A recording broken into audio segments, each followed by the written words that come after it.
Boa noite.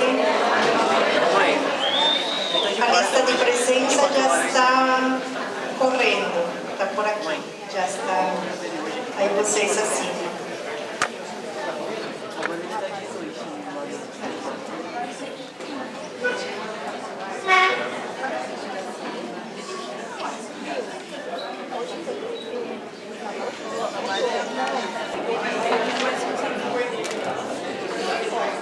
Então, boa noite, gente.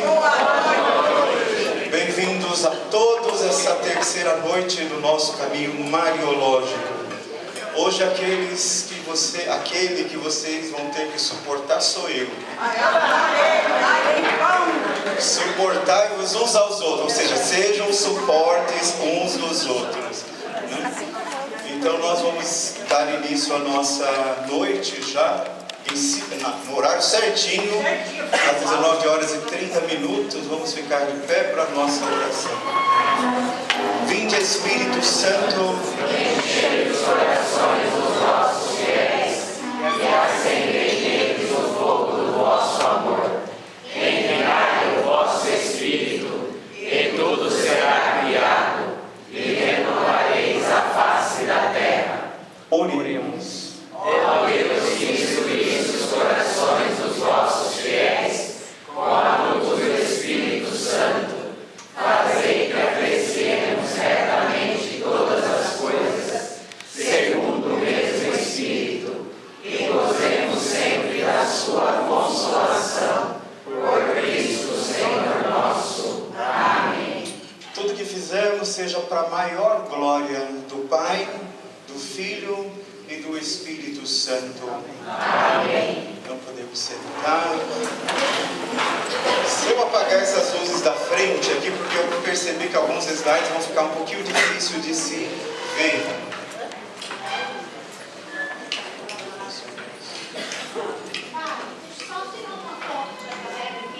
Ah, sim.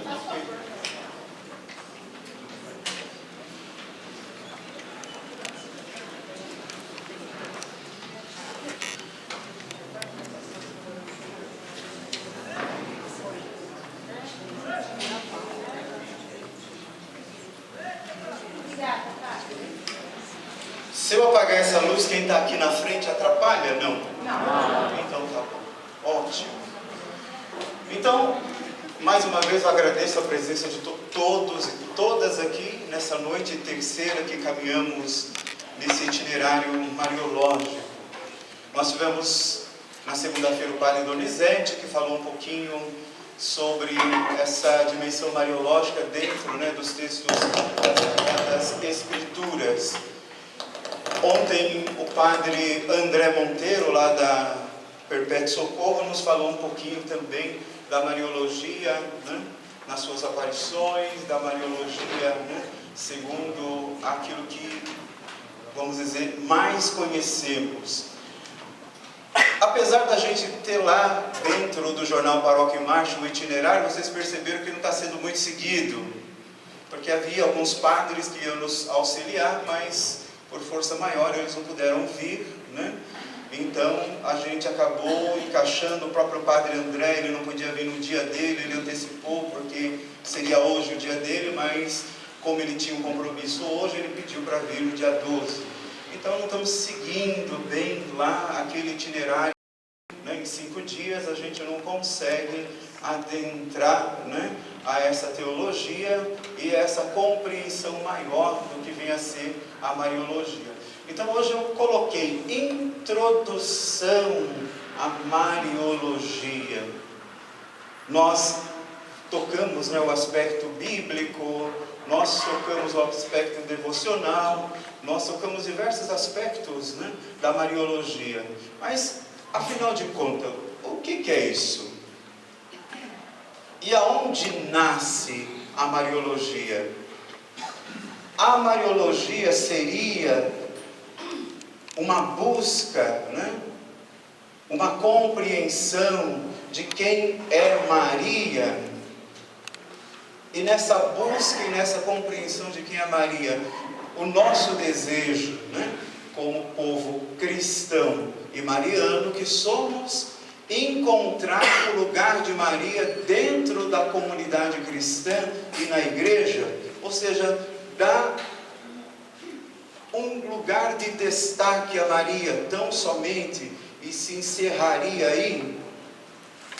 A gente, nas nossas devoções, seja daquilo que nos constitui, os sentimentos, mas a liturgia da igreja, a eclesiologia, ou seja, a própria igreja, e os ensinamentos da igreja, nós fazemos mariologia, ou a gente, na verdade, promove, alimenta, um sentimento, assim como o padre ontem falou, que a igreja não nutre.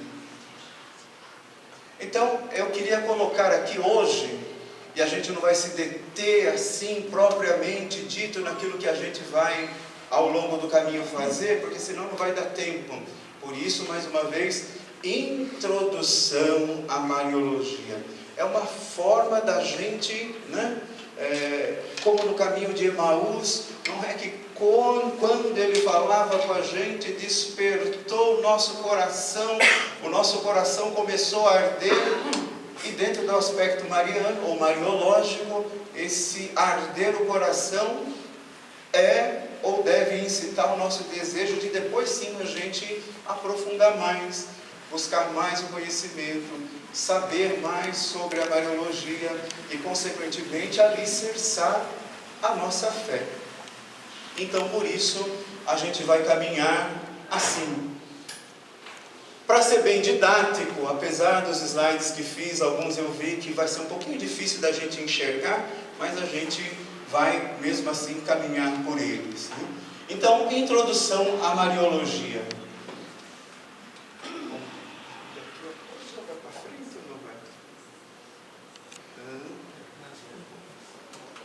Como que funciona a coisa?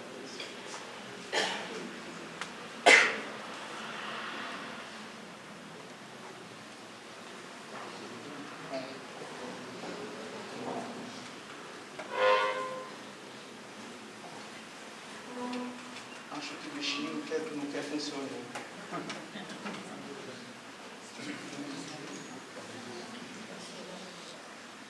Espera aí, só um segundo.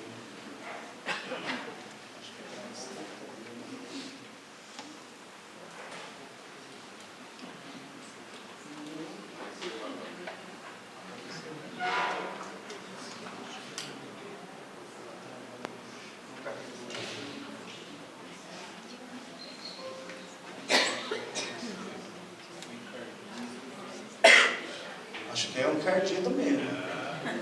Ele está querendo me sabotar. Vamos pedir a Nossa Senhora, agora desatadora dos nós. Se lembram, que o padre falou ontem? Agora, vamos ver se ele... Agora sim. Muito bom, agora sim. Então, a introdução à mariologia. Nosso caminho, como eu falei, é um pouco didático. A gente não vai se deter muito nas explicações, mas a gente entender da onde brota, da onde nasce e para que serve a mariologia. Bem, mariologia é um nome feminino, lógico, claro, Na religião é o ramo da teologia cristã que se dedica ao estudo das questões relativas à Virgem Maria, Mãe de Jesus. Mariologia, então, é, dentro do corpo da teologia, uma matéria que tem vários eixos de compreensão do que é Maria. É uma matéria teológica. Então, fazer mariologia é fazer teologia. Mas o que é fazer teologia? Para que a gente possa... ciências religiosas. Por isso a gente tem muitas pessoas que falam aí pelos YouTubes da vida, em outras plataformas de informação, e falam sobre a igreja, falam sobre as coisas da igreja, mas a gente vai ver, eles são alguns até ateus, nada contra. Então eles fazem ciência religiosa, eles não fazem teologia. Assim também nós, cristãos e cristãs, no pensamento teológico ou no aprofundamento da fé através da teologia, a gente, antes de qualquer coisa, reza. Antes de qualquer coisa, exercita a fé, para aquilo que a gente realizar seja teologia. Consequentemente, Deus, logia, estudo sobre as coisas de Deus e sobre Deus. Está em espanhol, mas dá bem para a gente entender da onde surge essa reflexão sobre Nossa Senhora. Não tem outro lugar, se não for a Bíblia, não tem outro lugar, se não for aquilo que a igreja já disse, os santos padres, né? A piedade popular que o padre ontem falou, né? Que somos nós, cada um, cada qual, né? Dentro da sua cultura, como ele falou lá do Paraná, como alguns aqui, né? De Minas Gerais, outros da Bahia, outros de tantos lugares, nas suas expressões, né? Quando rezada dentro, né, desse corpo teológico, né, do exercício da fé e também, né, do estudo e da oração, faz teologia, e essa teologia marial. Os dogmas que nascem, né, da presença e da reflexão dos padres, e quando eu falo padre, não estou falando padre como eu, tão somente, mas aqueles que ajudaram na construção do corpo teológico da igreja, com seu pensamento, com seu ensinamento, né? Com seus sermões, com a própria vida. Alguns que não escreveram nada, mas deixaram presentes a sua marca na reflexão teológica, com a própria vida. E claro, né? Com aquilo que o magistério da igreja ensina. E aqui a gente fala Concílio Vaticano II, a gente lembra do padre Donizete, quando falou lá do número 8 da Lumen Gentium. Ele só citou, mas não falou, né, que esse capítulo trata justamente do lugar da Virgem Maria, né, no caminho da igreja. Se a gente quer um documento, né, para o início de estudo do que é a Mariologia, a gente não pode deixar de ler o capítulo 8 da Lumen Gentium, porque o capítulo 8, ou seja, os padres do concílio ali trataram sobre a figura de Maria, e tratando sobre a figura de Maria, é claro, em relação ao seu Filho Jesus Cristo. Por isso a Mariologia não se encerra nela mesmo. Assim a gente vai ver um pouquinho à frente. Os pontos centrais da Mariologia. O primeiro é o ponto bíblico, ou seja, para falar de Maria, a gente tem que ir às fontes originárias. Aquilo que o padre Donizete diz, eu não gosto de falar Bíblia, ele falou que gostava de dizer o quê? Então é preciso, para que a gente faça teologia marial ou mariologia, temos esses eixos presentes dentro de nós, naquilo que a gente vai fazer. Até para aprofundar, né, a nossa religiosidade, para a gente não fazer mariofania. Aquilo que o padre ontem nos falou, colocar Maria num lugar aonde ela não está e num lugar aonde não é devido a ela. Isso é mariofania. E isso a igreja, cada um de nós, não pode fazer. Mas para que isso não aconteça, é preciso que a gente alicerce, né, a nossa reflexão sobre Maria na primeira fonte, né, que é a palavra de Deus. A leitura e a fundamentação de um tema teológico à luz da palavra de Deus. Isso quer dizer, quais os textos bíblicos que falam desse tema? Como o tema aparece no Antigo e no Novo Testamento? Qual o seu significado na história da salvação? Olha aí o padre novamente ontem alicerçando, naqueles que são videntes ou nas aparições. Se não tiver isso daqui, assim como ele falou, está totalmente errado. Se esse tema, né, mesmo que prefigurando, não apareça dentro do corpo das Sagradas Escrituras, aí a gente já tem problema. Se isto não aparece, né, no Novo Testamento ou no Antigo Testamento como prefigura, ou seja, não está propriamente dito, mas na leitura a gente já percebe.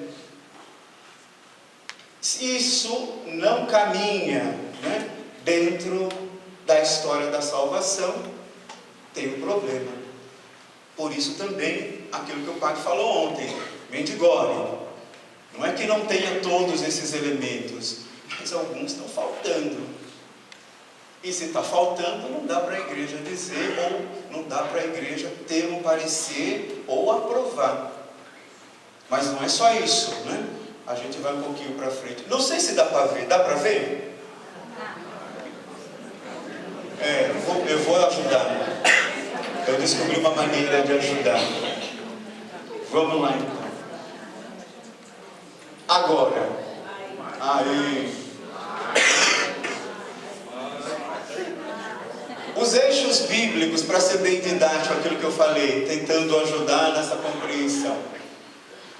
Da Mariologia. Isso significa: Deus prepara, Maria acolhe, quem realiza é Cristo, e aí nasce a comunidade cristã, que é a igreja. Então, é claro, esse é o caminho. Deus prepara, Maria acolhe, Cristo é que realiza, e a igreja nasce aí. Assim aqui a gente tem, né? Olha aqui do lado direito, esquerdo de vocês, né? O Antigo Testamento, onde Deus preparou Maria, né?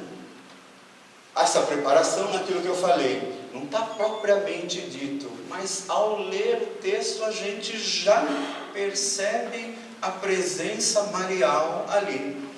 Eva e a nova Eva. Colaboração para a queda e colaboração para a salvação. A queda em Eva. Essa colaboração para a salvação, Nossa Senhora, ou Maria. Está lá no Gênesis 3:1. A arca da aliança. A arca carregava a palavra. Maria carrega o verbo. Prefigurado a presença de Maria na história da salvação. Filha de Sião, o povo fiel que esperava o Messias. Maria é a personificação desse povo fiel. Mãe dos Macabeus, imagem da mãe que gera para Deus um povo fiel. Se lembram lá da passagem dos Macabeus, segunda? Onde a mãe tinha 7 filhos. Isso eu digo só porque às vezes a pessoa, mais Macabeus, o que fala? As outras a gente já tem mais presentes, né? Talvez Macabeus não. Tinha 7 filhos. Com a perseguição, né, lá dos judeus, essa mãe e os filhos foram presos e obrigados a declarar, né, a não fé em Deus. Ou seja, eles tinham que, para sobreviver, renunciar à sua fé. Então foram torturados, né? E a mãe ali junto com eles. E a mãe vendo, incentivando os filhos. Olha, fidelidade, hein? Matou o primeiro. Fidelidade, diante dela, matou o segundo. Né? Mesmo na sua maternal proteção para com os filhos, né? No seu ser mãe, ela permaneceu firme, incentivando os filhos à fidelidade. Chegado no sétimo filho, o rei diz: olha, se você renunciar, além de te dar tudo o que você quer, né, vou te dar uma participação no reino, eu vou te dar o que você deseja, basta você renunciar à sua fé. E a mãe diz: filho, não faz isso não, porque lá no final Deus vai te ressuscitar no último dia. Então, fidelidade ao Senhor nosso Deus. E a igreja lê, né, essa fidelidade da mãe dos Macabeus, né, como essa prefiguração daquilo que a gente já vive. E o que Maria pede a nós, né? Fidelidade. Mesmo nas dificuldades, fidelidade, mesmo nos enfrentamentos, fidelidade a Deus, né? Fidelidade a Deus, porque nos seus enfrentamentos, né? Nas suas dificuldades, né? Nas suas mazelas, Deus será o seu auxílio. Então, é claro, não fala diretamente, nem tem o nome de Maria, mas a igreja lê esses textos, né? Dentro daquilo que Deus preparou, que Maria irá acolher, que Cristo vai realizar, né? Com o mistério da sua encarnação, né? Da sua morte e da sua ressurreição. Essa igreja para a fidelidade de Deus. Do outro lado, a gente vê, está de acordo com aquilo que a Igreja Universal, na sua doutrina, nos ensina? Então, tem uma contradição dogmática, porque a Igreja está ensinando, está dizendo uma coisa, mas há uma outra voz que está dizendo uma coisa contrária. Então, é claro que o pensamento dogmático vai fazer justamente isso. Mas o que ele está falando? Vamos aprofundar isso. O que ele está explicando? É possível, dentro daquilo que a igreja ensina, defender esse pensamento, ou essa corrente de pensamento? E por último, né? Essa verdade está relacionada com aquilo que a igreja, até hoje, nesses mais de 2000 anos, nos ensina? Se não, não. Vocês perceberam que tudo isso, né, todos esses eixos, formam uma comissão, né, para quando tem uma aparição de Nossa Senhora, uma visão de Nossa Senhora, cada membro, né, desses eixos se reúne numa comissão para depois dizer é ou não é. Então não tem como, né? Ah, só o bispo foi lá e disse, né? Ontem o padre falou, então o bispo aprova. Então quer dizer, a responsabilidade sim é do bispo, mas depois que toda essa comissão foi lá e analisou, estudou, aprofundou, rezou e viu se está correlacionado àquilo que é o nosso caminho de salvação. Se não, a igreja não vai dizer sim nem não, como em Mendigore, porque precisa aprofundamento e esclarecimento, ou se assim forem encontrados, né, este caminho, a igreja vai dizer não, é digno de devoção, é digno de fé, se pode seguir. Bom, eixo dogmático. Vamos aumentar aqui para a gente... Ah, ok, tá joia.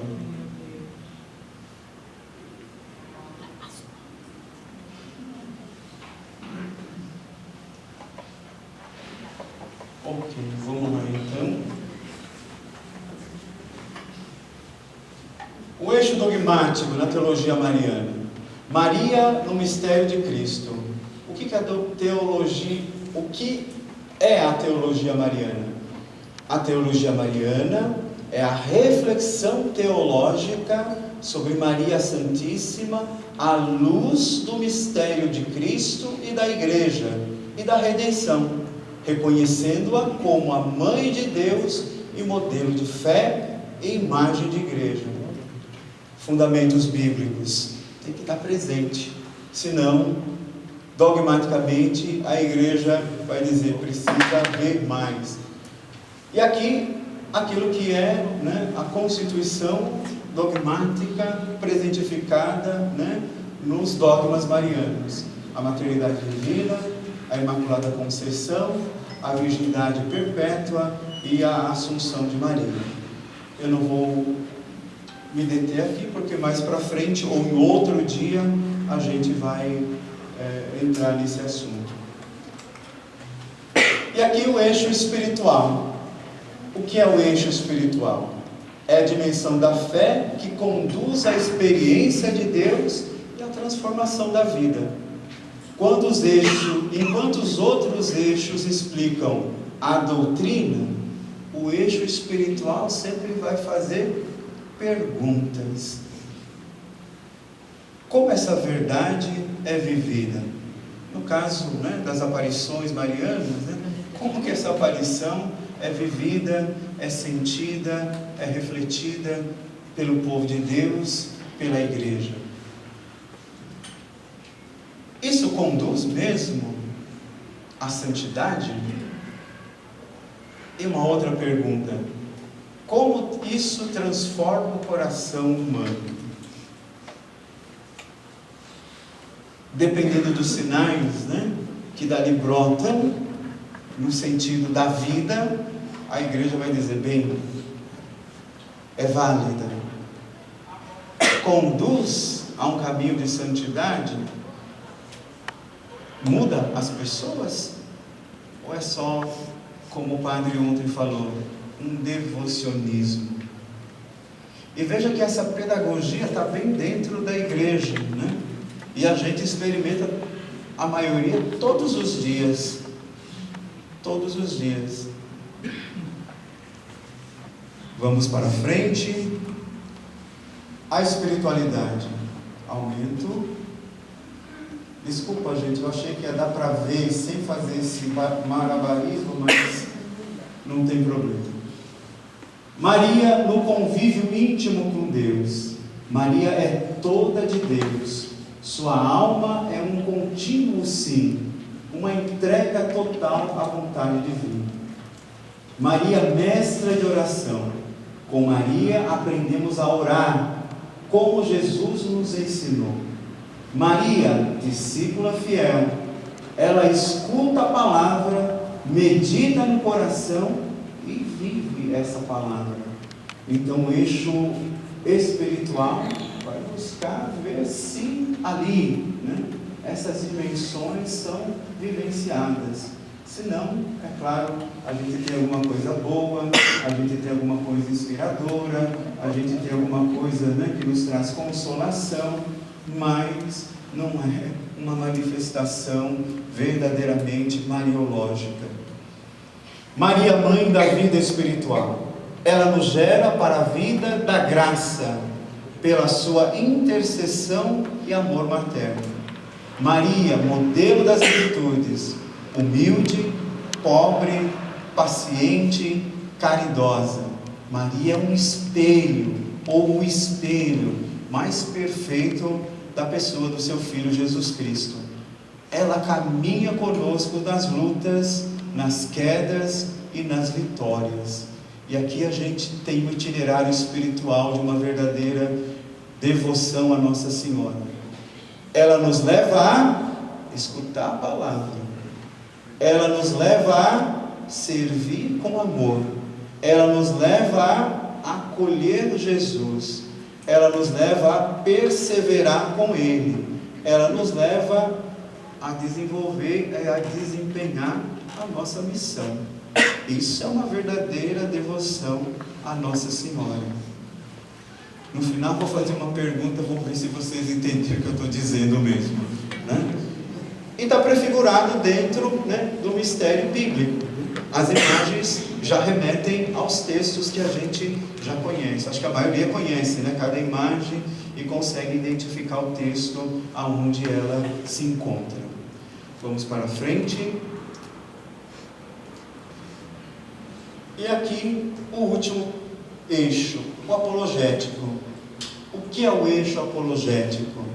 É a presença racional, fundamentada da fé cristã. Aquilo que o padre disse. Não é ficar só no sentimentalismo. Apesar de nós sermos constituídos por sentimentos. O sentimento é no primeiro momento, no ardia ao nosso coração, quando ele pelo caminho nos explicava as Sagradas Escrituras. Isso significa o quê? É um sentimento, no ardia. Aí depois, tem que nos levar a um passo segundo, Esclarecer, defender, dialogar e mostrar a coerência da nossa fé. Se a nossa devoção mariana, se o nosso conhecimento, de Maria não leva a gente, a esclarecer, mas por que você é devoto de Nossa Senhora?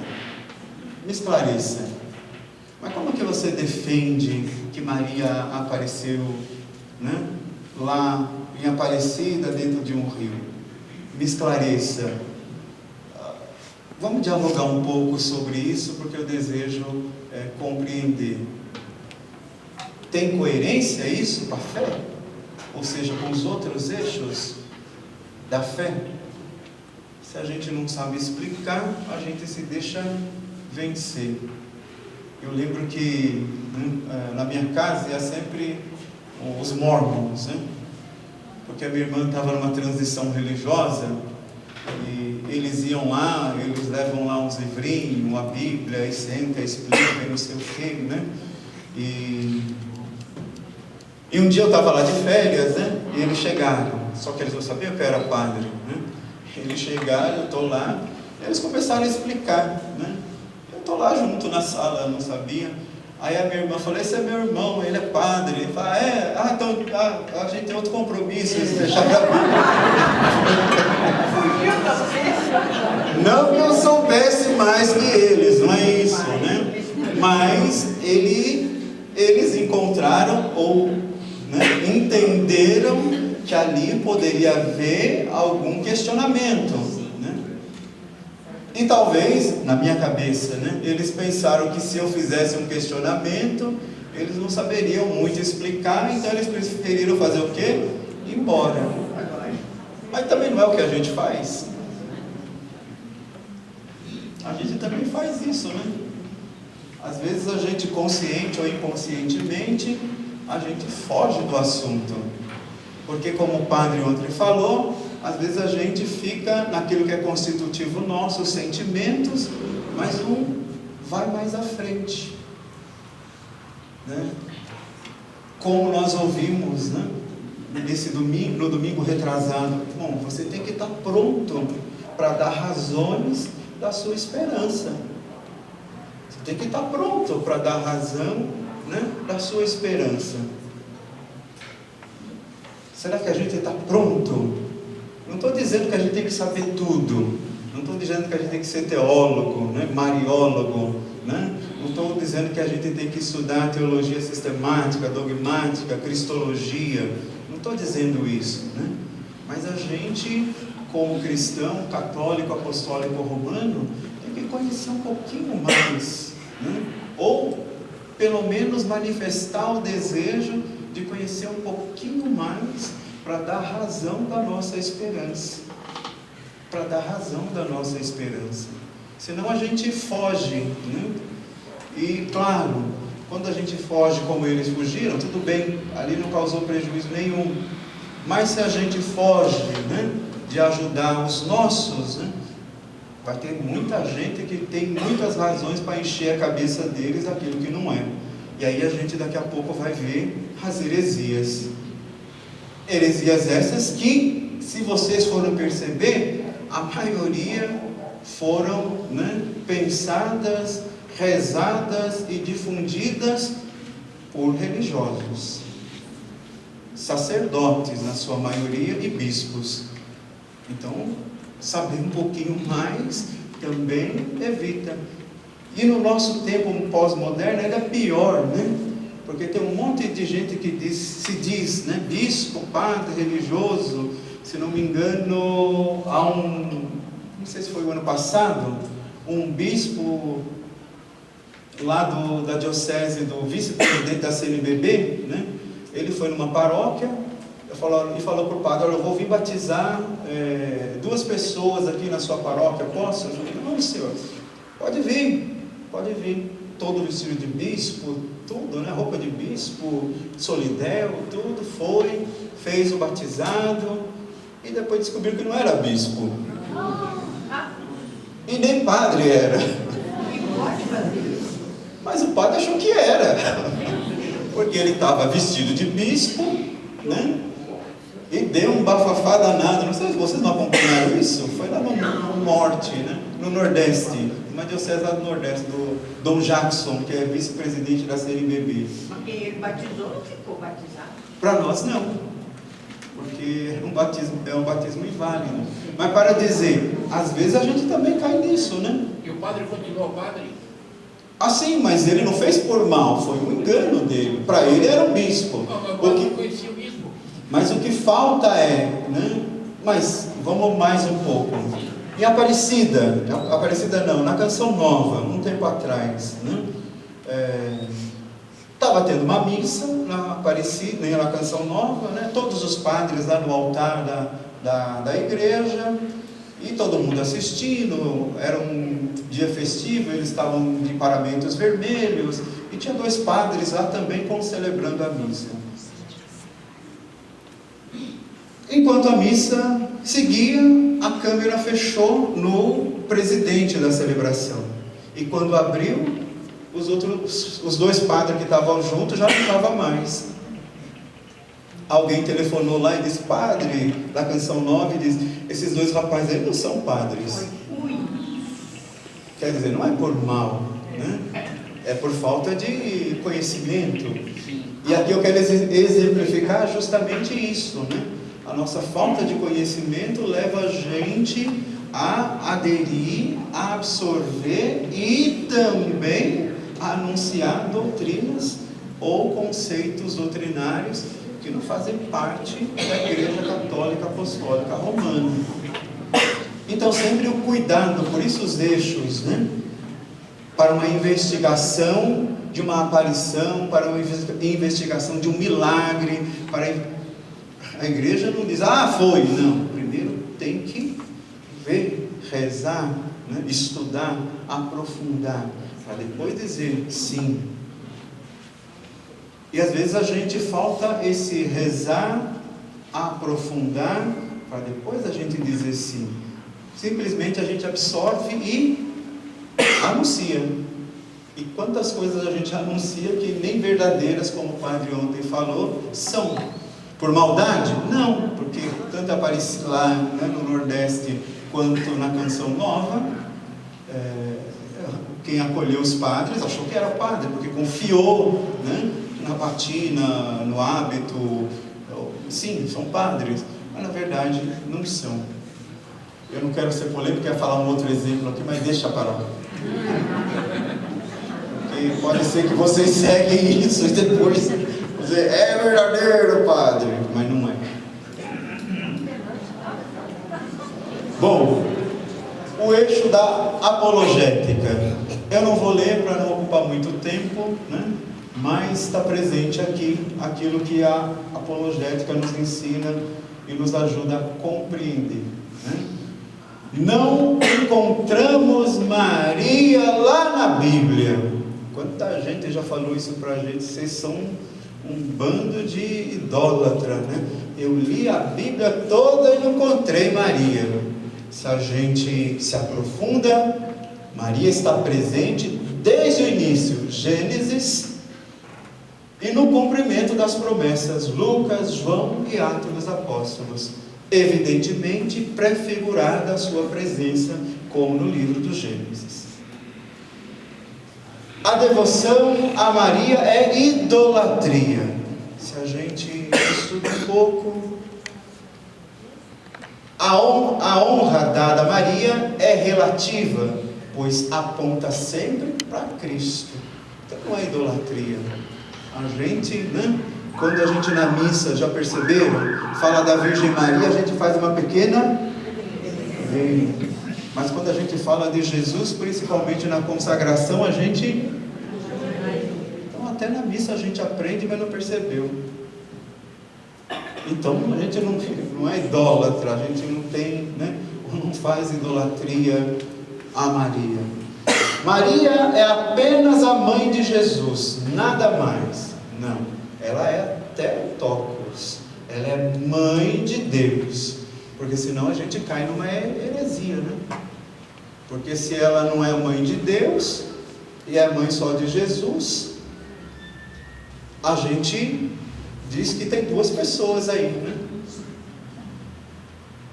2 pessoas distintas. E se Jesus não é Deus, então a gente não vai ser salvo.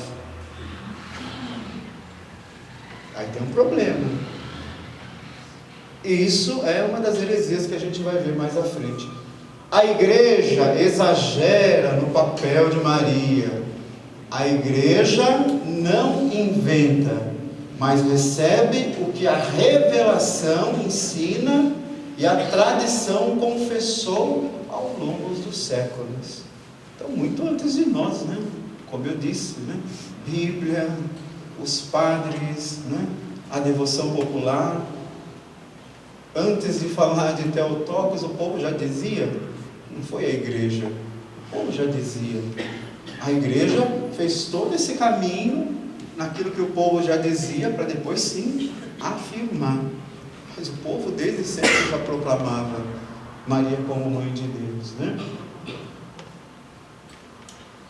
Os fundamentos bíblicos da teologia: plano da salvação, cheia de graça, mãe de Deus, né? Associada à obra da redenção e mãe da igreja. E aqui um pequeno itinerário do caminho, né, que a gente faz nessa compreensão. Glorificar Cristo, fundamenta a fé, fortalece a vida espiritual. Aqui eu não consigo enxergar o que está escrito aí. Tudo bem. Serve a missão da igreja. Depois vocês vão receber, então vocês podem, né, aprofundar em casa. Muito bom. Então, a Mariologia, caminhando sobre todos esses eixos, né, vai nascer da Cristologia. A Mariologia, caminhando por todos esses eixos, esses pensamentos, esse aprofundamento, né, nasce do pensamento em Cristo. Então, a Mariologia nasce da Cristologia. Cristo é o centro, né? Maria está unida a esse centro que é Cristo. A Mariologia nasce dessa Cristologia. Então, está lá, né? Tem aqui a coisinha. Cristo, esse mistério da encarnação, da redenção e da glorificação. E é nesse eixo que nasce a Mariologia, o pensamento sobre Maria. Quando a gente pensa Maria, na verdade a gente está pensando Cristo. Olha só a nossa devoção, né? Como o padre diz, se encerra lá mesmo em Maria. Se encerra lá mesmo, aí tem um problema. Não, quando a gente pensa Maria, a gente enxerga Jesus, né? Enxerga Cristo. Então toda Mariologia que não nasce daqui, então tem alguma coisa que não está de acordo, que a gente deve repensar, que a gente deve rezar, que a gente deve aprofundar, né? Que a gente deve exercitar para dar razões à nossa fé. A nossa razão de fé é a pessoa de Jesus. E claro, pensando em Jesus, a gente também chega a Maria. Não tem como pensar em Jesus sem se remeter também a Maria. Santo Efrem diz assim, olha, ele fez uma música para as crianças e falava assim, olha como é difícil falar sobre a vossa mãe. Ele se referia como se ele estivesse falando diretamente com Jesus, né? Se a gente chama ela de virgem, daqui a pouco a gente diz, eis aí seu filho. Se a gente chama ela de esposa, também tem um problema. Ela não conheceu homem nenhum. Olha só, e assim diz Santo Efrem, se já é difícil pensar, né, a sua mãe, quanto mais pensar no Senhor. Quanto mais pensar no Senhor.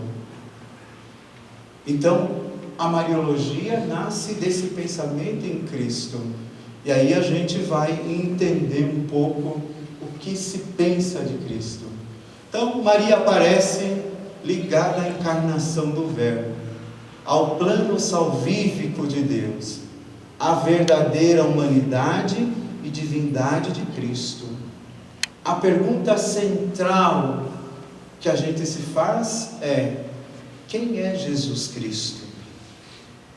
E quando a gente se faz essa pergunta, não tem como a gente não ter, né, presente essa relação de Maria com Cristo. Quem é Maria em relação a Cristo? Por isso, a Mariologia é profundamente cristológica. Tem Cristo como seu centro. A ideia-chave: Maria sempre aponta Jesus Cristo. Não existe verdadeira devoção mariana separada da pessoa de Jesus. Se a gente, na nossa devoção a Maria, não chega a Jesus, não é uma verdadeira devoção. Toda Mariologia autêntica e profunda, ela é cristocêntrica. Tem Cristo como centro. Também pensa, né, a cristologia, mas também refletir sobre a Maria, a gente pensa na nossa salvação, que é esse nome feio que está aqui, né? A ideia central: Maria não vai substituir jamais quem é Jesus, mas ela coopera com Cristo. Deus não precisa, mas quis precisar. Consequentemente, a salvação é obra de Deus, mas essa salvação que chega até nós foi acolhida livremente por Nossa Senhora. A maternidade espiritual de Maria continua na vida da igreja. É assim que a gente segue Maria, na continuidade da vida da igreja, porque ela é presente na igreja. E a sua presença, como lá nas bodas, né, é sempre um indicativo, né? Faz o que ele disser. Faz o que ele disser.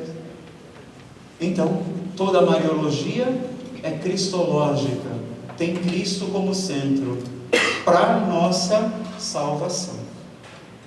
Para a nossa salvação. Como eu disse, né, se a Mariologia, ou se a nossa devoção mariana não leva a gente a mudar de vida, então tem alguma coisa que não vai, né? Tem uma contradição aí. Se a nossa Mariologia não leva a gente a um caminho de conversão, porque é isso que Maria aponta, né? Lá em Fátima, como o padre falou ontem, é sempre um caminho de conversão, de mudança de vida, né? Se não tem esse aspecto ali, tem alguma coisa errada. E aqui talvez aquilo que tange um pouquinho mais a gente: toda Mariologia é eclesiológica. Isso significa o quê? Maria é o rosto da igreja. Nela a igreja alcança sua perfeição, nesse palavrão aqui, escatológico. A espiritualidade mariana fortalece a comunitária e a missionária. Se a nossa devoção não leva a gente a uma vida comunitária e uma vida de missão, se encerra ali mesmo, né? Não impulsiona a gente para essas duas dimensões, né? Que é a igreja também tem alguma coisa que não vai, que a gente precisa repensar, rezar, rever, aprofundar, esclarecer, né? Isso é importante. Tudo isso para que não caia nessas questões aqui que a gente vai tocar um pouquinho. Quando dá 8h15, se não me engano. Já passou? Então paramos aqui para o nosso cafezinho. Eu vi que o povo estava querendo dizer. E daqui 15 minutos a gente volta e entra nas heresias. Obrigado, gente. Bom café. Bom, então a gente retoma com uma pergunta. Gente, vocês estão entendendo o que eu estou falando? Só para a gente não se perder, né? Estão compreendendo o caminho que eu estou tentando assim colocar, né? Mais do que talvez aquilo que vocês esperavam, né? A gente falar sobre as glórias de Maria, a gente falar, né, sobre as devoções marianas, a gente falar, né, sobre a nossa piedade popular, ensinado pela igreja, e válido, né? Quando dentro daqueles eixos que eu coloquei.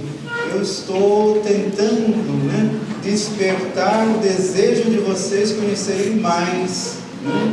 Não só a doutrina da igreja sobre Maria, mas que a Mariologia fundamentalmente está inserida na Cristologia. E toda vez que a gente pensa em Maria, não tem como a gente não pensar, nos remeter ao seu Filho Jesus. E, consequentemente, encontrando Jesus, não tem como a gente também, né, não esbarrar, né, humanamente falando, né, em Nossa Senhora. Então, esse, pelo menos, era o meu desejo, é o meu objetivo, espero alcançar, né, junto a você, despertar esse desejo de aprender mais sobre Nossa Senhora, aprofundar mais o conhecimento a Nossa Senhora, consequentemente, né, a teologia dogmática e também, né, como eu falei, a teologia cristológica, tá bom? Bem, então nós continuamos aqui. Vou falar um pouquinho, mas bem rapidamente, né, sobre as heresias. Claro que as heresias são sempre cristológicas, né? Isso significa o quê? Que as heresias nascem no desejo de uma resposta à pergunta de quem é Jesus Cristo. Então as heresias são cristológicas. Sempre a pergunta por detrás da heresia é: quem é Jesus Cristo? E é claro, se a gente pergunta quem é Jesus Cristo, a gente tem que também fazer a pergunta: quem que é essa Maria aí? Ela é realmente Theotokos? Mas se Jesus não é Deus, então ela não é nada.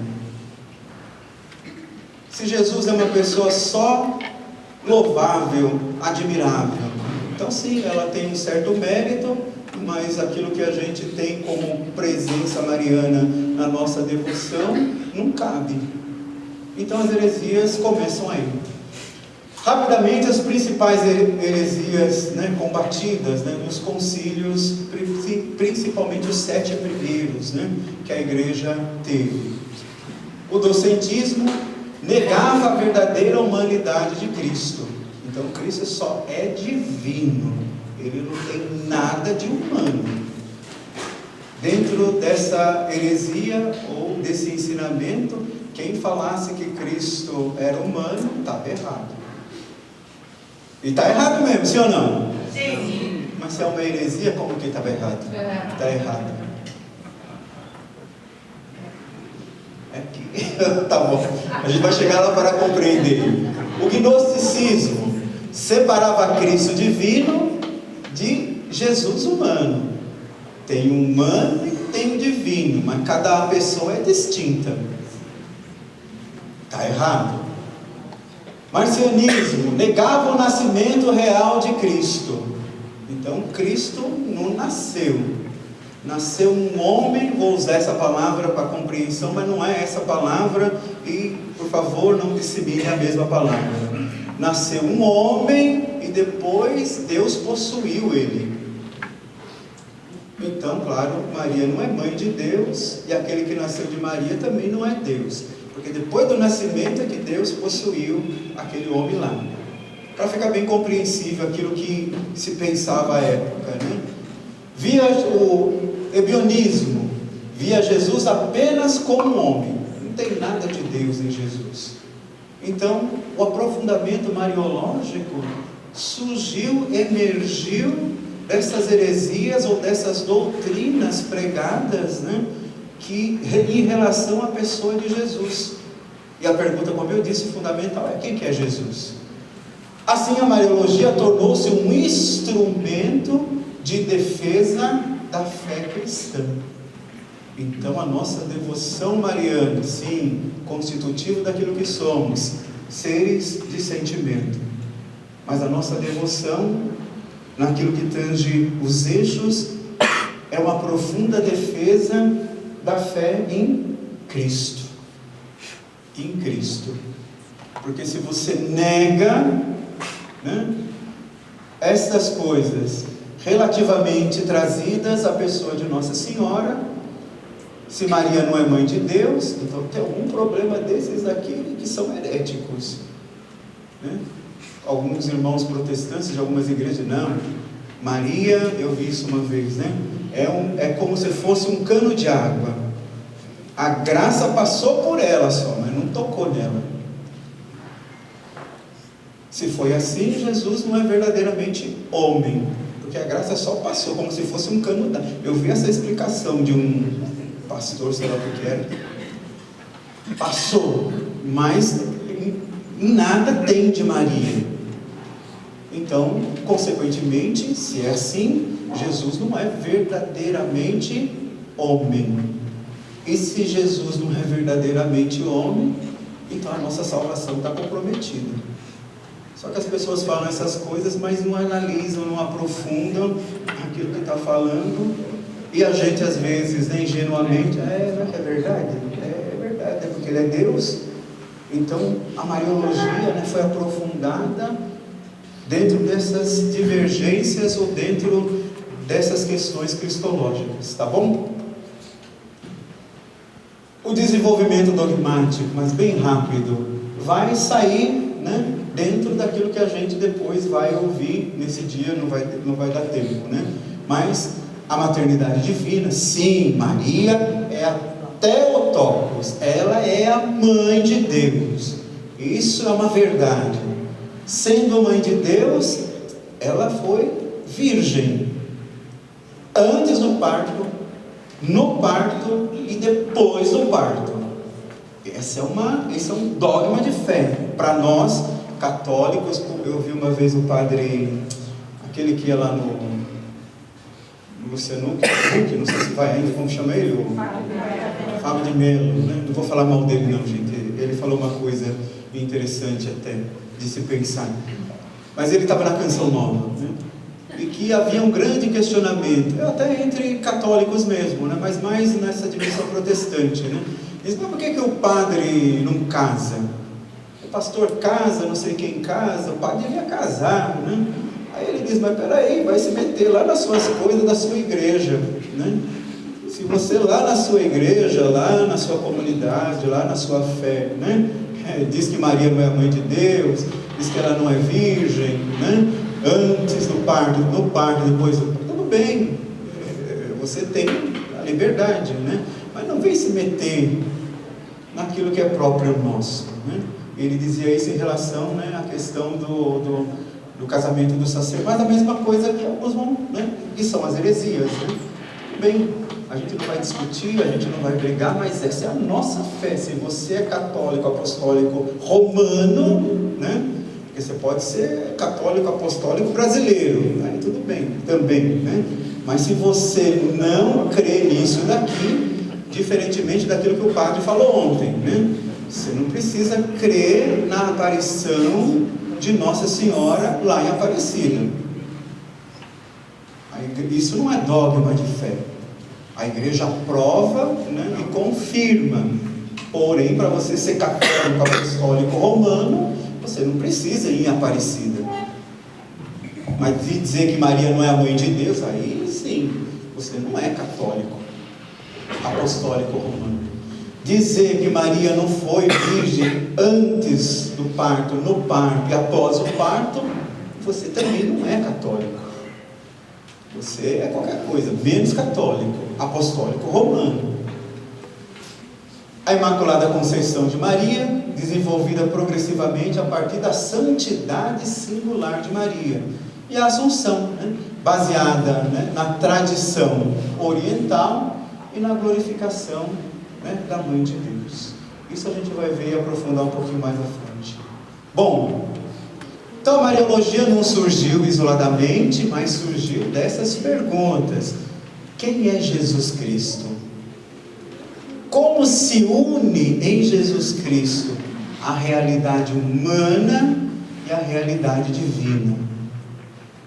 Como compreender a sua identidade divina?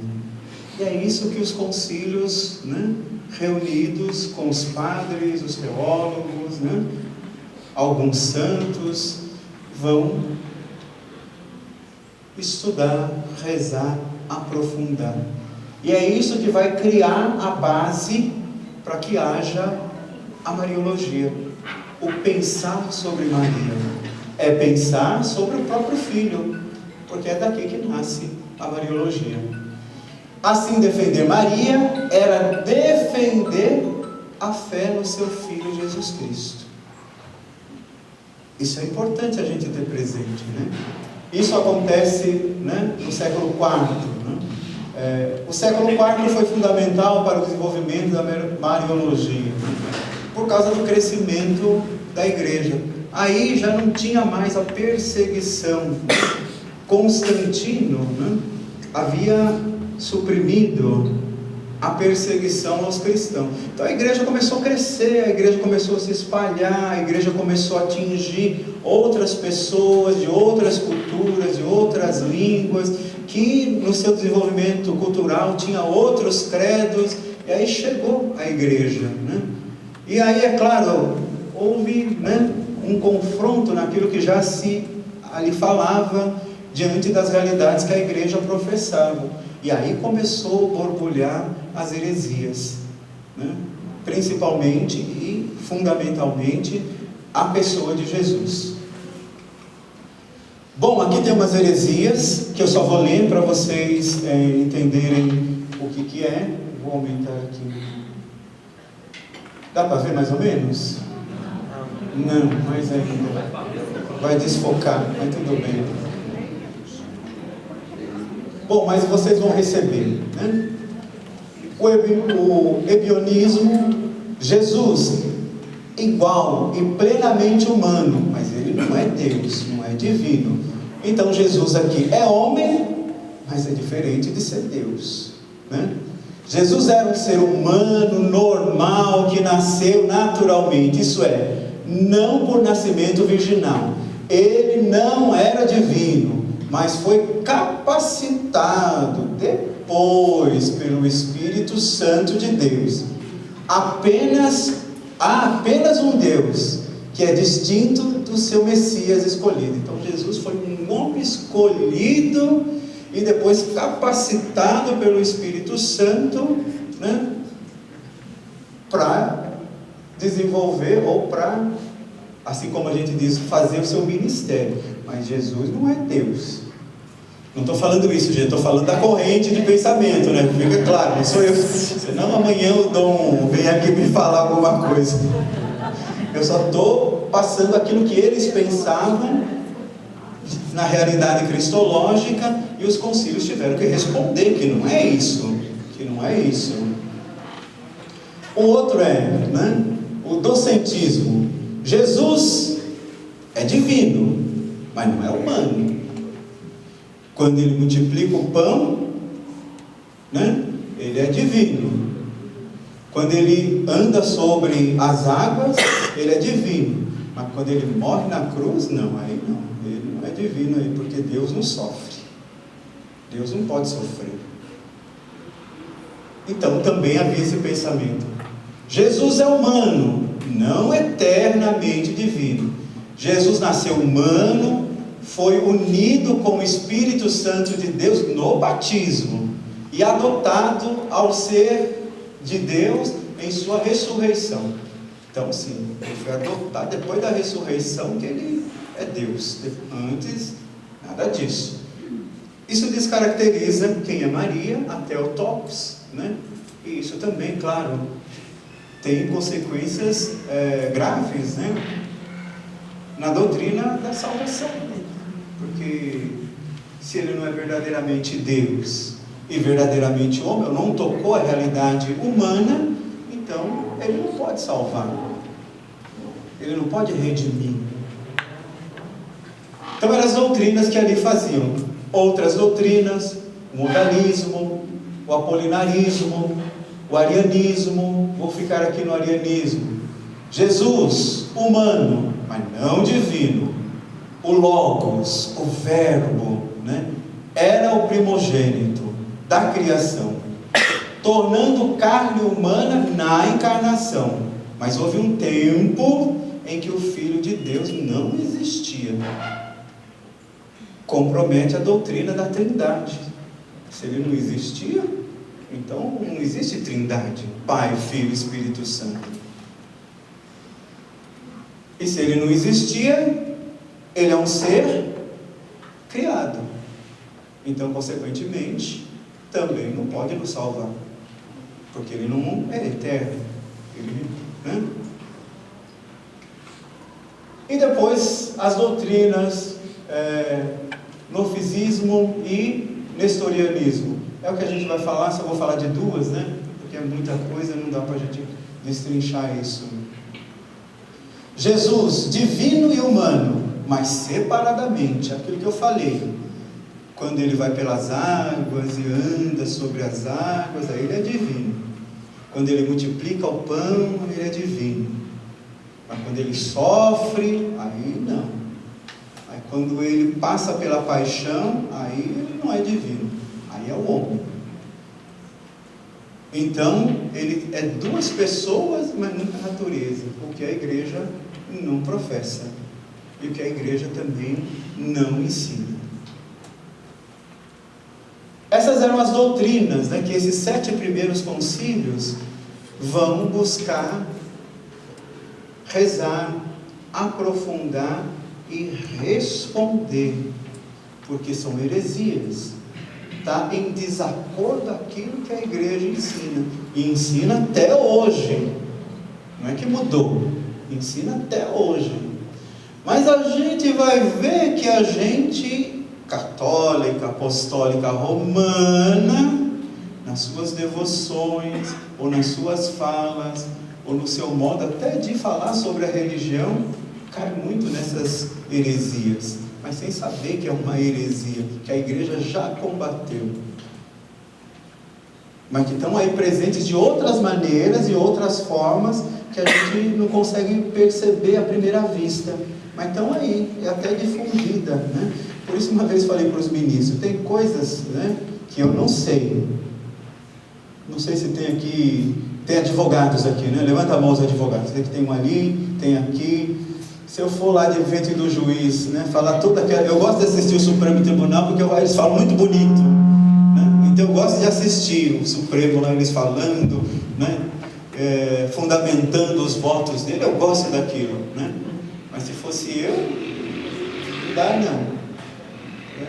Eu tenho que recorrer a ela ou a ele, né, para as coisas jurídicas. Mas é próprio daquilo que eles estudaram, aprofundaram, assim outras, né, profissões, outras linhas de pensamento, de raciocínio, outras linhas de saber, né? A gente tem que ser humilde. Eu não sei, né? Eu não sei. Vou perguntar para o padre, e o padre também tem que ser humilde. Eu também não sei, vou perguntar para o bispo, e o bispo também tem que ser humilde. Eu não sei, vou perguntar para o outro bispo.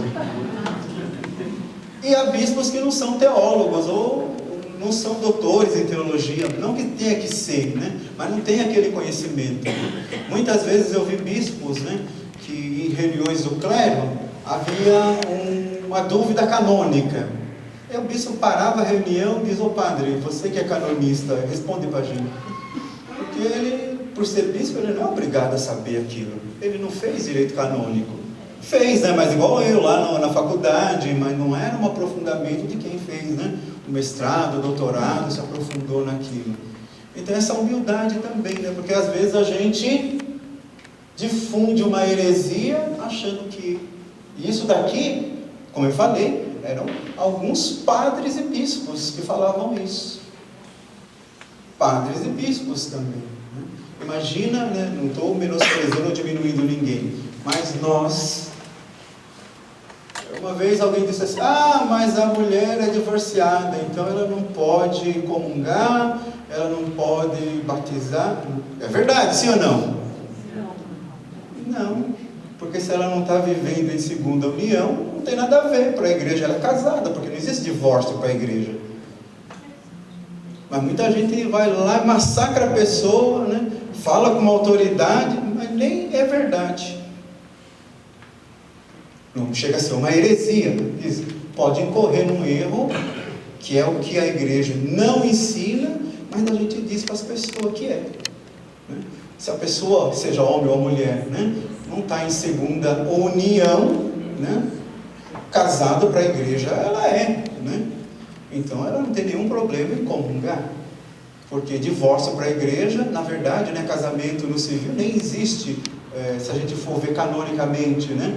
Ali é um contrato que você faz com a pessoa, que se por circunstância você achar que deve desfazer, você vai lá, o juiz desfaz. Agora, na igreja não, é sacramento, né? Que a gente às vezes também tem aquele erro, né? Estou fugindo do assunto, mas para explicar, né? Ah, tá bom, vai lá, porque lá na igreja você anula seu casamento. Anula? Não anula. Não anula casamento.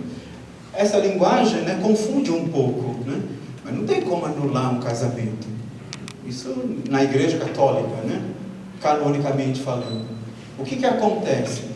A igreja, nos eixos de investigação, de aprofundamento, vai dizer, deixa eu ver como que foi esse casamento dessa pessoa. Ela disse para mim, olha, quando a gente casar, a gente vai ter 10 filhos. Aí a gente casou. E eu, opa, 10 filhos, vai ser bom. Né? Aí acabou de casar, ela diz, ah não, eu não quero filho. Porque filho, né, vai dar despesa, vai limitar o nosso tempo, filho vai dar trabalho. Filho vai dar trabalho, então eu não quero. Mas quando ela lá diz, você aceita os filhos que Deus te der e promete educá-los na fé da igreja, e isso antes houve uma entrevista de casamento, né? Pergunta ela a mesma coisa, você aceita isso? Se ela diz ali, não, já acabou o casamento, nem vai ter. Mas vamos dizer que ela, tá bom, é só para preenchimento de documento mesmo. Ah, então ele vai dizer, ele é o marido, né? Olha, padre, eu tenho esse problema aqui. Então a igreja, nos eixos, que são diferentes, né? Mas dogmáticos, né? Vai dizer, peraí, então houve ali um erro, né? E esse erro é causa de nulidade no casamento. Por quê? Ela disse uma coisa e fez outra. Não é que anulou o casamento nem existiu, porque houve uma mentira. E é isso que a igreja vai buscar entender, compreender e dizer se isso aconteceu. Se houve ali, né, uma mentira, o casamento não existiu. Então ninguém anula casamento. Ah, vamos anular o não? Espera aí, a igreja vai ver, né, a real, né, validade do sacramento.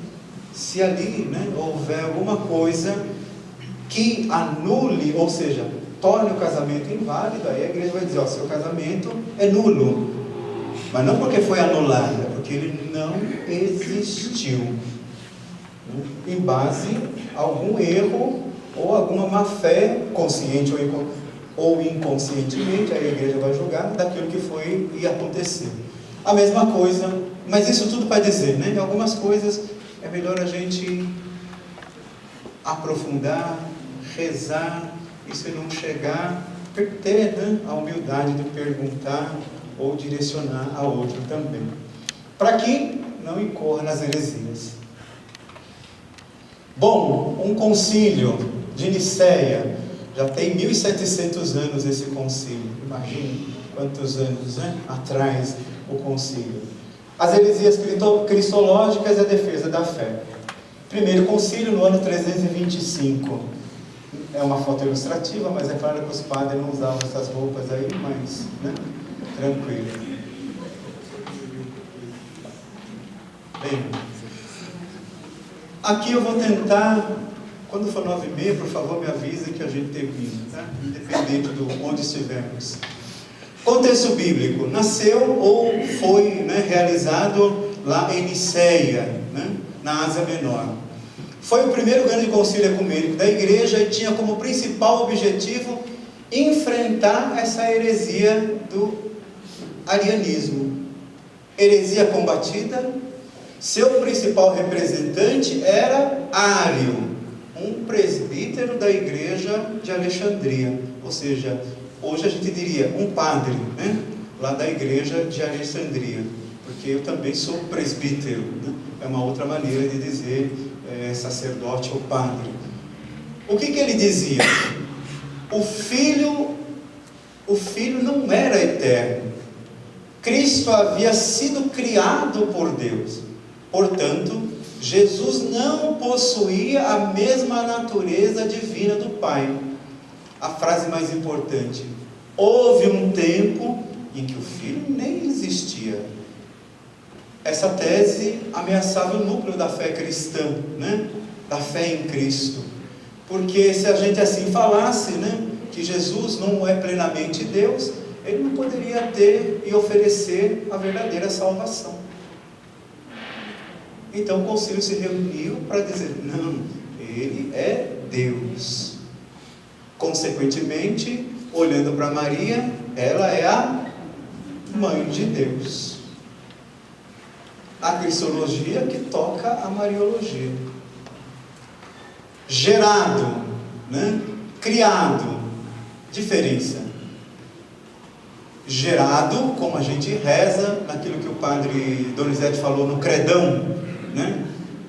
Naquela profissão de fé grandona, que ele diz, né, que em algumas liturgias da igreja a gente reza como filho e o Pai, é o Pai. Significa que Jesus sempre existiu como Pai e compartilha a mesma natureza divina, como o brilho do sol, que não é feito depois do sol, mas é o sol e existe com ele. Esse é Jesus. O que Ário ensinava? Não, ele foi criado. Ao contrário, significa algo que foi feito do nada. Portanto, tem uma natureza diferente e inferior a Deus. Inferior a Deus. Consequentemente, né, a gente entra aqui numa crise cristológica. É aquilo que o padre Ário ensinava e que o concílio combateu. Resposta da igreja: gerado, não criado, consubstancial ao Pai. É esse nome feio que aqui está, né? Que significa Jesus é da mesma substância do Pai. Isso significa que Jesus possui plenamente a mesma natureza divina. As principais decisões desse concílio, né? A formação do credo niceno, que ali, né, que começou, gerado, não criado, que compõe, né, o credo niceno, e afirma: ele é Deus de Deus, luz da luz, Deus verdadeiro de Deus verdadeiro. Esse é Jesus. Deus de Deus, luz da luz, Deus verdadeiro de Deus verdadeiro. Gerado, não criado. Consubstancial ao Pai. Então o concílio combateu essa ideia, né? De Ário. Ele foi decretado herético, também a sua doutrina. E ali também no concílio, né, nós definimos, nós não, eles definiram a data da Páscoa, algumas normas eclesiásticas e também a organização da igreja, que até então não existia, ou tinha dificuldade em posicionar no tempo, ok? Aqui não vai aparecer porque está mais para vocês lerem de longe, né? Vamos lá para a atualidade, né? Ou a pós-modernidade. O que seria? Tema: Jesus é verdadeiramente Deus? Cristo é Deus ou apenas um ser extraordinário?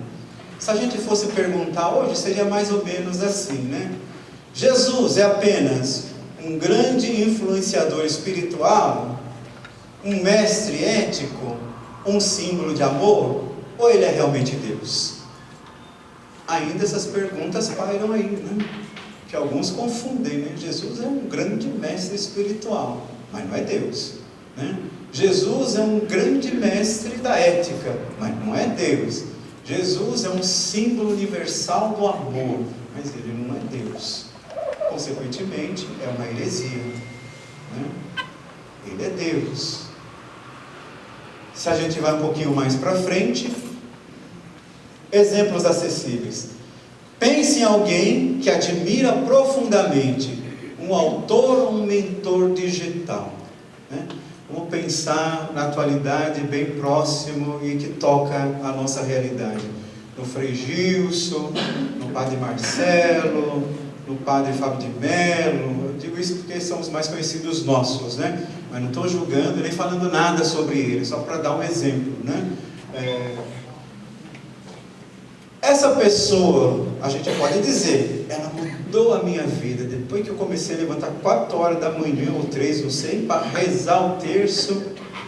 Eu lembro de uma freira que está fazendo retiros e nascendo comigo lá em Roma, né? Um dia ela chegou no refeitório, a gente não podia falar, era 30 dias de silêncio. Aí ela chegou com um monte de furo assim no rosto, né? Aí eu falei, ô irmã, tem alguma coisa no seu rosto? O que aconteceu? Quebrei, né, o silêncio. Tudo bem.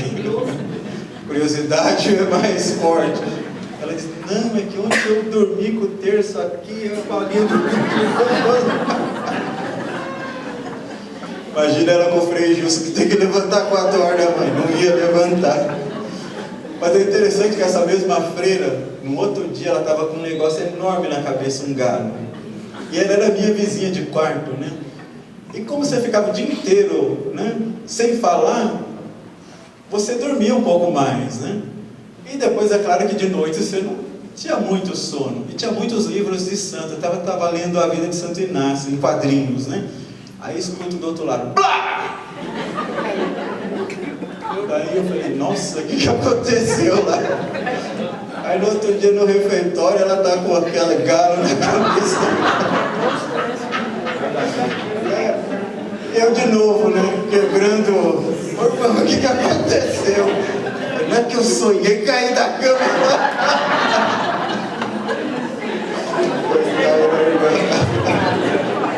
Ela era uma brasileira, por isso que foi interessante, né? Mas tudo bem, né? Muda a minha vida. Marcelo, o Gilson, né? Mas isso não significa que esse mentor tem o poder de me salvar. Que é, né, vamos dizer assim, atualizando a linguagem do Concílio de Nicéia. Aí é que a gente tem que ter atenção. Nicéia lembra, Jesus não é apenas alguém que inspira, ele transforma, porque ele é aplicação concreta. Quando alguém reduz Jesus a um coach espiritual, um exemplo moral, um líder revolucionário, está repetindo as heresias. Está repetindo as heresias. Mas sabe, Marcos, quando a gente canta aquele canto Sobe a Jerusalém, e daí fala de Maria fica de pé aos pés da cruz. Uhum. E fala de quando Deus morrer, ela fica de pé. E uma pessoa, depois da missa, veio falar, viu, mas Deus não morre. Morre sim. Porque se falei, ele não morreu, a nossa salvação não veio, não tem. Então, eu falei, ele ressuscitou, mas ele morreu primeiro. É uma heresia. Ele falou, não, esse canto está errado, Deus não morre não. Deus morre sim. Em Jesus, Deus morre. Eu falei, bom, não fui eu que fiz o canto.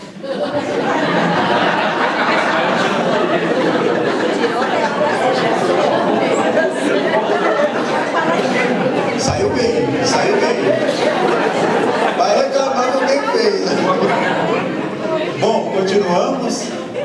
O cerne mariológico dessa explicação. Se Maria gerou apenas um homem extraordinário, a sua missão seria admirável, seria belíssima. Mas, se gerou Deus feito homem, então a maternidade tocou o centro da história da salvação. O Deus feito homem. O Deus feito homem. O concílio de Constantinopla, um segundo concílio, né? Eu não coloquei a data aqui, mas depois vocês podem pesquisar. Isso é só para a gente... Contexto. Mesmo após o Concílio de Nicéia, o arianismo continuou lá, né, difuso na igreja nascente, né? Porque, como eu disse ali, né, com o Edito de Milão, a igreja deixou de ser perseguida, ela começou a sua expansão, né, em diversas culturas, em diversas localidades. Então, esse pensamento do arianismo, ele continuou difuso ali na igreja. Então, teve que ter um outro concílio para reafirmar aquilo que o Concílio de Nicéia já tinha dito, né? O imperador Teódoso convocou o concílio para reafirmar a ortodoxia do Concílio de Nicéia. Questão central: combater os requisitos do arianismo e uma outra vertente herética que estava nascendo, né? Esse dito do Apolinário aqui, né? Apolinário, que era um bispo, né? Era um bispo que começou a debater essa questão. Qual que era o pensamento de Apolinário? Ele afirmava que Cristo possuía corpo humano e alma divina. Ou seja, faltaria em Jesus uma verdadeira alma racional. Então Jesus pensava só enquanto Deus, ele não tangia naquilo que é próprio do humano. Vamos um pouquinho para frente. Qual que é o problema aí? Se Cristo não assumiu integralmente a natureza humana, então a humanidade não está plenamente redimida. Como ensinava Santo Atanásio de Alexandria, aquilo que não é assumido não é redimido. Era o pensamento, né? Quais foram as decisões do concílio? Eu não estou me detendo para a gente tentar chegar ao fim, tá bom? Depois a gente pode ver isso em outro momento. O concílio afirmou: Cristo é plenamente Deus. Cristo é plenamente homem. Esse é o ensinamento. Também ampliou o credo, que a gente já rezou lá, né? E aí virou o credão lá que o padre Donizete falou, né?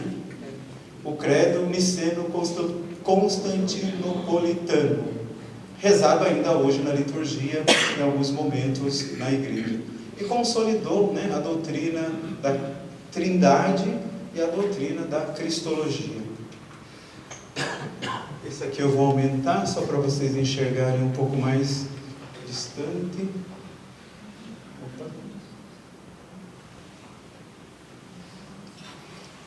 Bem, assim o concílio diz: olha, quando a gente fala da pessoa de Jesus Cristo, verdadeiramente homem e verdadeiramente Deus, a gente diz que Cristo teve ansiedade, como todo mundo tem, que Cristo sofreu como todo mundo sofre, que Cristo ficou cansado como todo mundo fica cansado, que Cristo também sofreu angústia como todo ser humano em algum momento tem também momentos de angústia.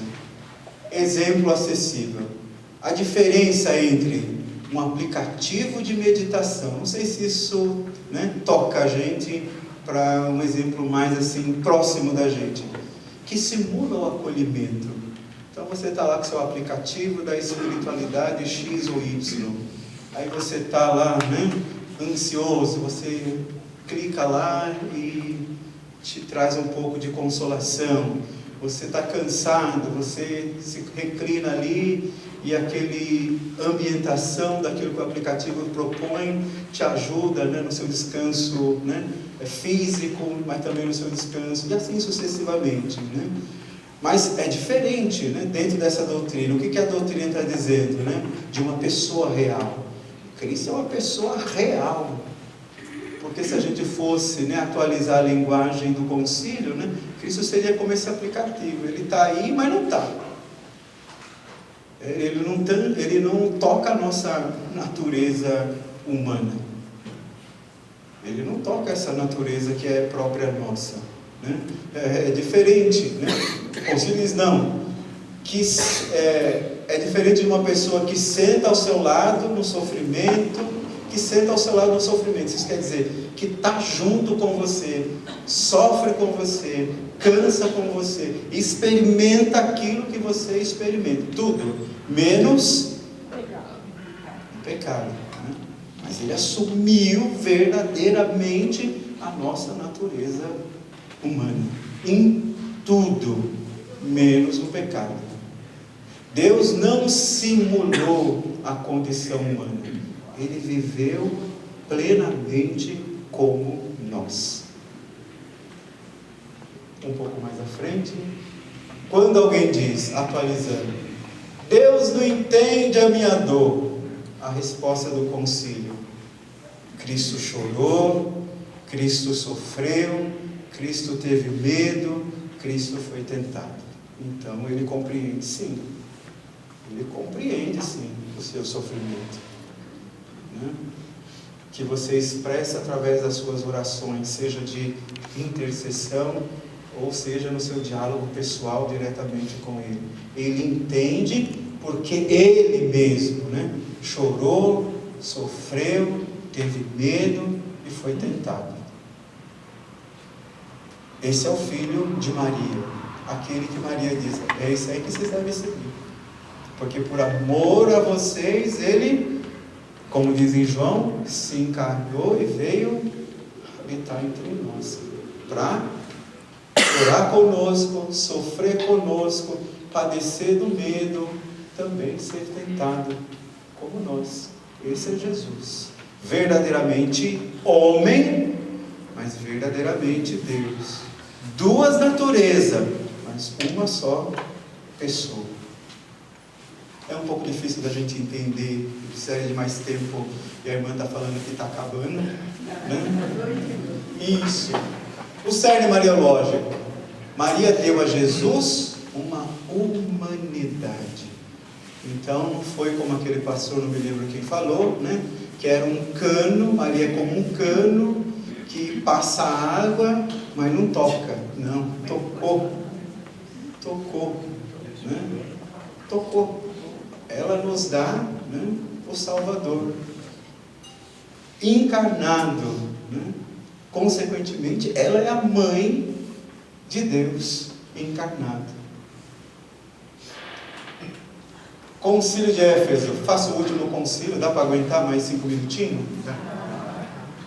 A controvérsia gira em torno da maternidade de Maria, a heresia de Nestório, defendida por Nestório, patriarca de Constantinopla.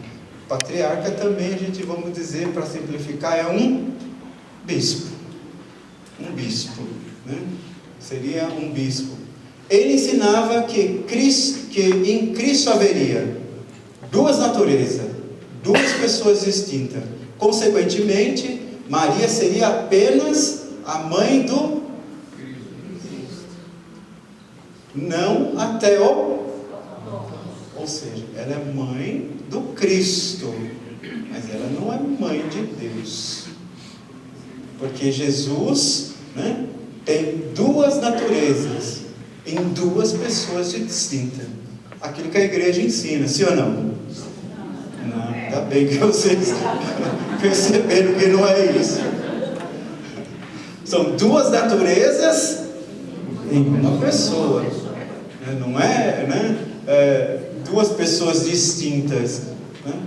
Então, Nestório afirmava, ela é mãe do Christos, homem, mas não do Theotokos, Deus. Ela não é mãe de Deus. E aí o concílio vai dizer, sob forte atuação desse padre, né, Cirilo de Alexandria, o concílio afirmou, né, a unidade da pessoa de Jesus. Jesus é uma única pessoa divina, com duas naturezas. Assim, Maria pode ser chamada legitimamente de Theotokos, ou seja, mãe de Deus. A princípio, quando a gente ouve todas essas coisas, a gente fica com um nó na cabeça, sim ou não? Mas, como eu disse, Não é um curso de Mariologia, é uma introdução. Arde o coração, depois vocês têm boas fontes, vocês escolham boas fontes para aprofundar, conhecer, né? E conhecendo, como rezamos há mais ou menos aí 2 domingos atrás, né? Dar razões à nossa esperança. Esse concílio deu origem ao primeiro dogma mariano, né? A maternidade divina, que protege a verdade sobre Cristo, aquilo que eu falei, né? Tudo de Maria protege a verdade sobre seu Filho Jesus Cristo. Ao afirmar Maria como mãe de Deus, a igreja está afirmando que aquele que nasceu dela é verdadeiramente Deus. Acho que a gente para por aqui, tem outras coisas, mas daí a gente... Bom, falta só 2 então, vamos lá. Pergunta pós-moderna. A fé cristã é uma ideia abstrata ou um encontro real com Deus? Se o concílio fosse, né, convocado hoje, seria para responder essa questão. A fé cristã é uma ideia abstrata ou a fé cristã se traduz num real encontro com Deus? Exemplo, vivemos num tempo de relações virtuais, conexões superficiais, vínculos fluidos, identidades fragmentadas. O que diz o concílio, né? Algo profundamente concreto. Deus teve uma mãe. Deus teve uma mãe. Isso significa que Deus entrou numa relação humana real, não abstrata. Por quê? Foi gestado, foi cuidado, foi alimentado. Foi gestado, foi cuidado e foi alimentado. Tem mais um. E principalmente ele foi amado. Amado. Isso é importante, né? Para que a gente também, né, ao se encontrar com Jesus Cristo, como o padre falou, né, não fique só na emoção, porque tem uma consequência prática, né? Para as mães, pais, cuidadores e educadores, o que isso significa? Cada gesto cotidiano de cuidado participa simbolicamente dessa lógica da encarnação. Então, quando a gente cuida do outro, a gente está entrando nesse cuidado de Deus para conosco, né? Mostrando que a fragilidade humana, a miséria humana, ela não pode ser descartada, porque até Deus assumiu, né? Ela não pode ser, palavra feia, desgraçada, porque até Deus assumiu e quis precisar de alguém, né? Como ali anteriormente, né? Para gestá-lo, para cuidar, para alimentar, para amar. Dentro, né, da praticidade da nossa vida cotidiana, é isso, né? A nossa participação simbólica é o cuidado com a vida. E isso é que Maria, ou deveria, na nossa devoção para com ela, nos ensinar, né? Por isso eu sempre digo, não basta a gente ficar de frente à imagem de Nossa Senhora e até ajoelhar, né? A gente tem que chegar aqui, né? Deixa eu ver o que ela viu. Deixa eu aprender o que ela aprendeu. Deixa eu entender o que ela fez para que eu também possa, já que ela é a figura, né, perfeita da igreja, fiel a Jesus Cristo, para que eu também faça e mantenha a minha fidelidade a Jesus. Então, seguir ou a nossa devoção a Maria é muito mais profundo, né? E depois os dogmas que a gente vai ver em outro dia.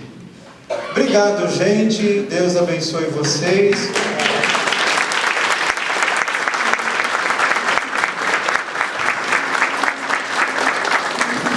Espero que eu tenha contribuído, né, para fomentar o desejo de vocês de aprofundamento, né, na ciência teológica rezada, né, da Mariologia.